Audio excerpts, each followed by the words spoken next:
За бид гадны орнуудын дэлхийд зэрэгэлдэх том ихтэй сургуулиуд руу дэлхийн хэмжээний мэрэгчлэн болох гэж тэнд орчинд нь судалгааны баазд нь суурилсан судалгаа хийхийн тулд гадны орныг зорддог байлаа. Харин өнөөдөр энэ боломж Монголд бүрд эхлэн тавигдаж байгаа тухай Tata мэдээг хүргэж байна. За энэ одоо EBSCO Discovery Service гэдэг энэ үйлчилгээг манай сургууль авч ашигласнаар хоёр төрлийн ач холбогдолтой гэж үзэж байгаа. Нэгдүгээрт бол манай эрдэмтэн багш оюутнууд маань дэлхийн шинжлэх ухааны нээлт, бүтээлүүд, хамгийн сүүлийн үеийн мэдээллүүдтэй цаг тухай бүрд нь авч ашиглах буюу дэлхийн өндөр түвшний ихтэй сургуулиудын багш оюутнуудтай яг адилхан боломжийг ашиглаж эхэллээ гэсэн үг.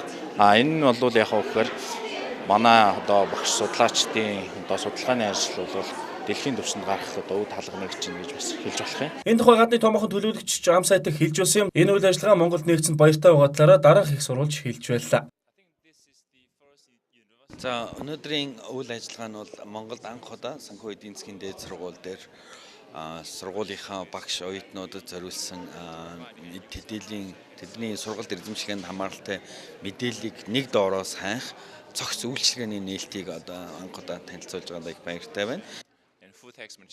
So now the student and faculty энэ үйлчилгээний хувьд бол оюутан санхүү эдийн засгийн дээд сургуулийн оюутан багш нарын хувьд бол Америкийн Massachusetts сургууль, Boston, Stanford-ийн сургууль, бусад томоохон сургуулиудын ашиглаж байгаатай адилхан судалгаа шинжилгээний мэдээллүүдийг заавал тэнд биш сургууль дээр ирээд намын сангаас шууд үйлчилгээ авах тэр боломж байгаа.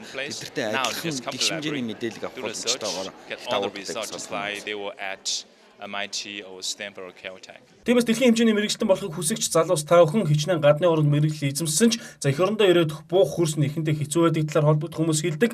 Харин сонирхсон мэрэгжил сэдвийн дагуу их орондоо судалгаа шинжилгээ хийх таатай боломж бүрдэж байна.